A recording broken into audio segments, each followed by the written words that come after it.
Live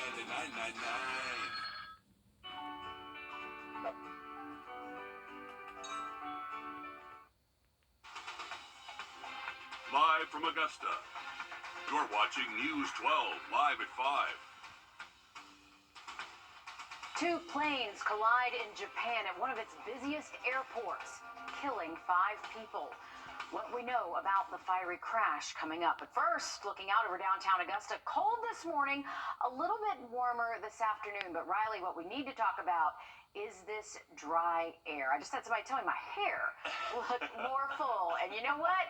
I'm digging this dry weather. Oh, yeah. And it can also cause a little bit more static electricity. So if you're touching stuff and maybe shocking you out there. But really glad to get some sunshine back again today. We got blue skies from our Aiken County camera as we get a little bit closer to sunset. Temperatures this afternoon did hit the 50s for most spots. Got close to 60 in a few locations. But now that we're closer to sunset, we're actually already into the upper 40s there in Aiken. So starting to cool off. And it's going to be a cold night for us.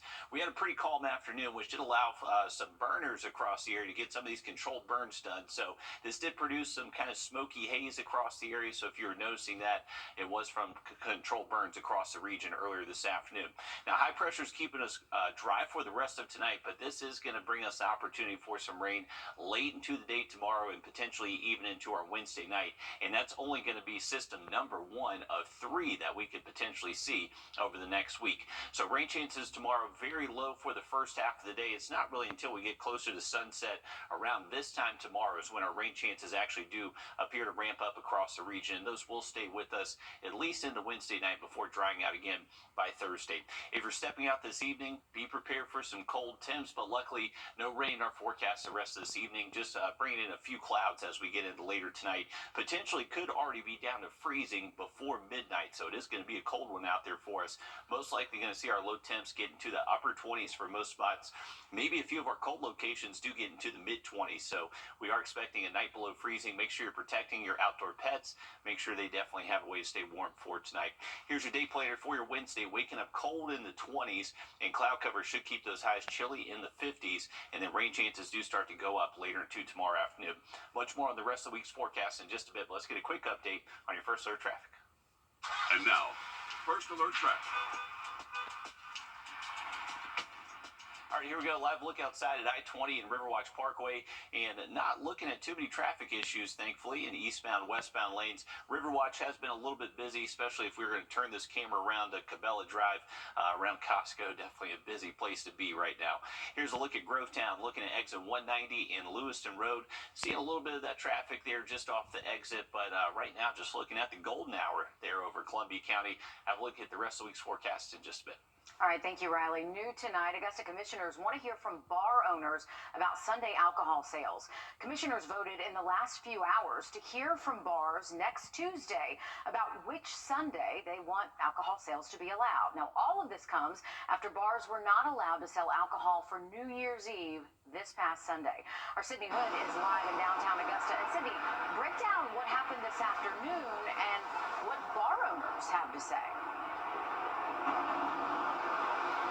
Well, one bar owner broke it down for me. He was at commission today. He told me it was like you keep on talking about New Year's Eve, and that's basically the same thing as you picking at an old wound. The wound is not going to heal if you keep picking at it, so you've got to let this heal, you've got to learn from it, and you've got to move on from it. And bar owners are choosing to move on from this by continuing to address the fact that a lot of major holidays are going to fall on Sunday this year. So you're talking about St. Patrick's Day and Cinco de Mayo. And when your business is an alcohol-heavy one, going just one day without that money coming in is almost like going without a paycheck that day. So for right now, for bar owners, it's just a matter of picking which day to sell on.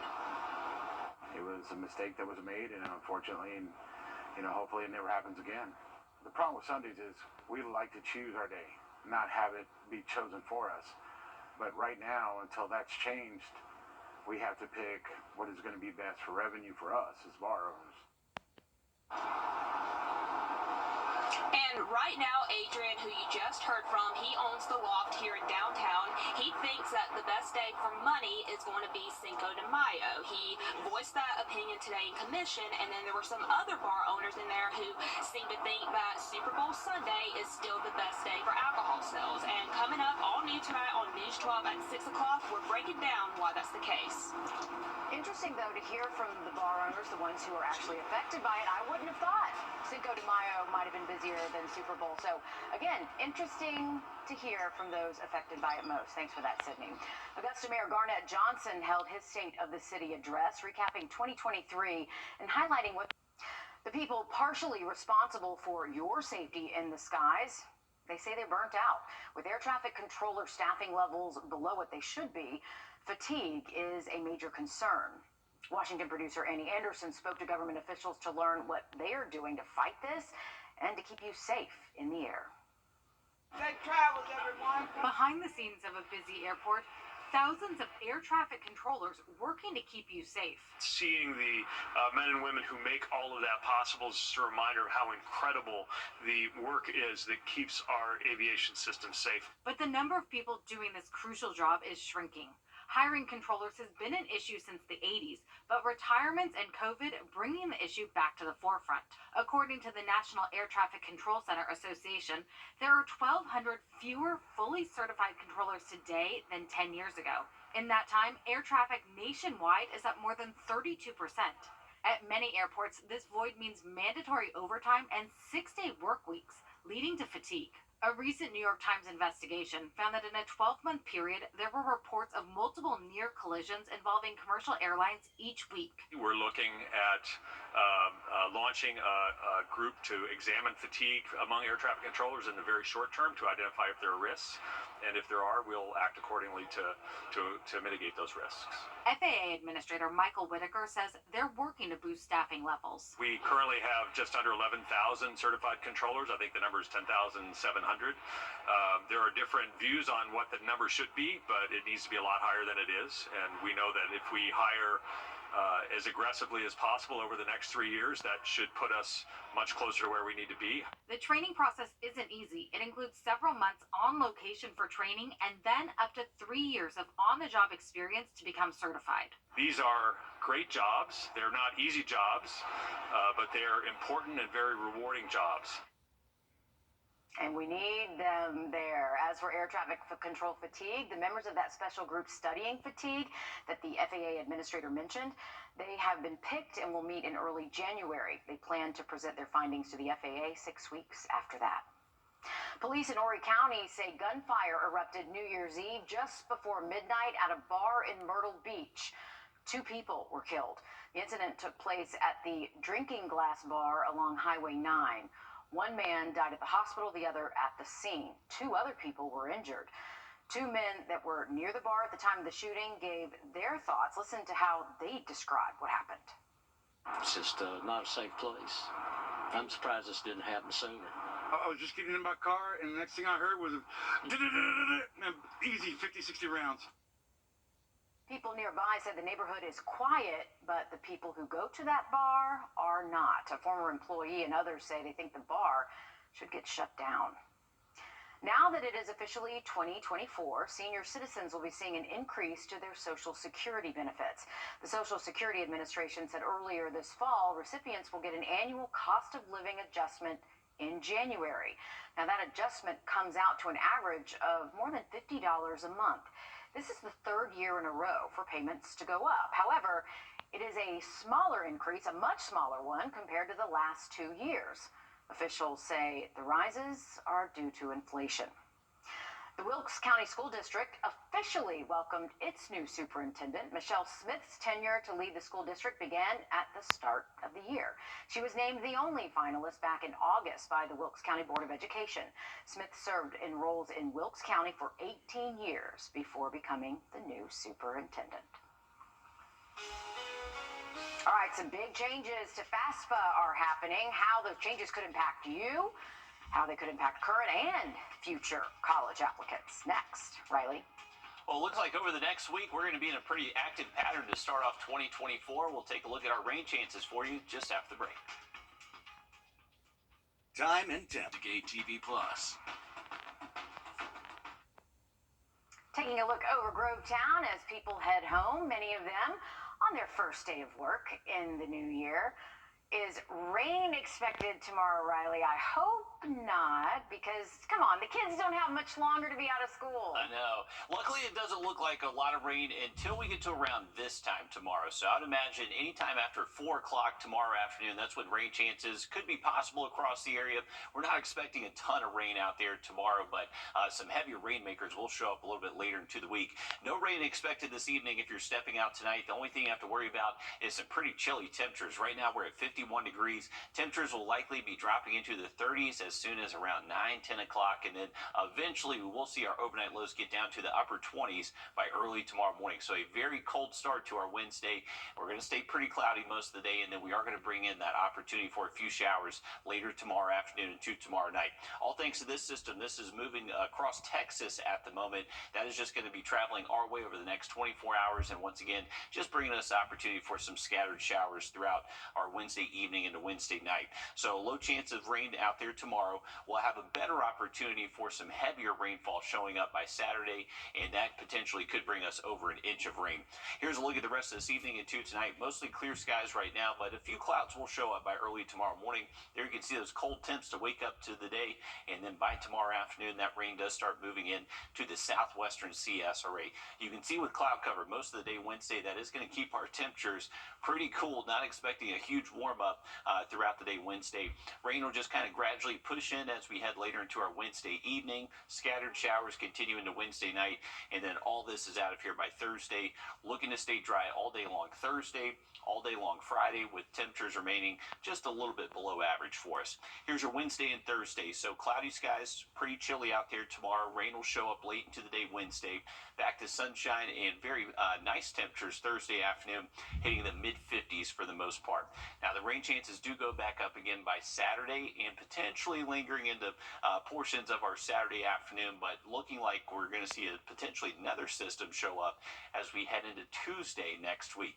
So that is when we're going to see the potential not only for some rain, but maybe even some wind along with it. And this is maybe bringing us some wind gusts up to around 30 miles an hour at times.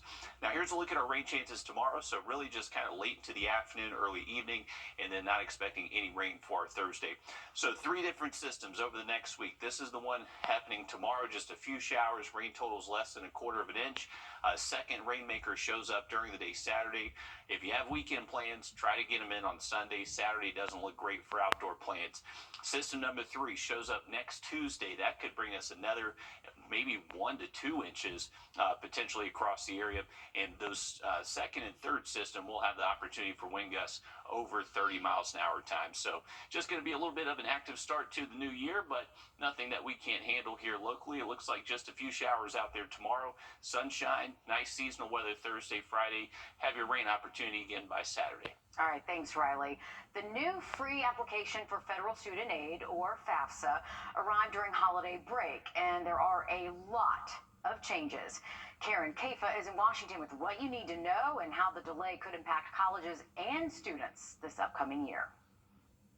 A trimmed-down version of the free application for federal student aid, or the FAFSA, is now available online. You never know what federal aid you might be eligible for. The new FAFSA, which will determine federal aid eligibility for the 2024-25 academic year, has reduced the number of questions for students from as many as 108 to as few as 18. The Department of Education says some applicants can complete the form in less than 10 minutes. The revamp, approved by Congress in 2019 and 2020, is a response to criticism that the previous process was too complicated and simplifies applications in 2 major ways. First, a tool connected with the IRS will allow all applicants to pull appropriate tax data from their parents' most recent income tax filings with their parents' consent. The student will go in and say, yes, you can pull any information on file at the IRS for me, and then the parent will also go in and do the same. Second, applicants can now skip questions that just aren't relevant to them. Also revised the way aid is calculated. That's expected to boost the number of lower-income students eligible for federal Pell Grants, which do not need to be repaid.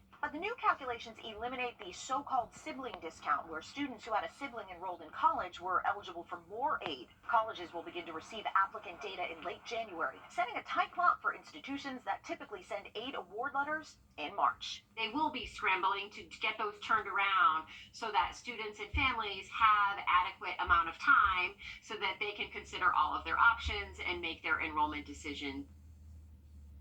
And making sure you get your information in as early as possible, that certainly helps as well. The squat ban in South Carolina, that has become law, and you could face some penalties for it if you get caught. We'll talk about it next.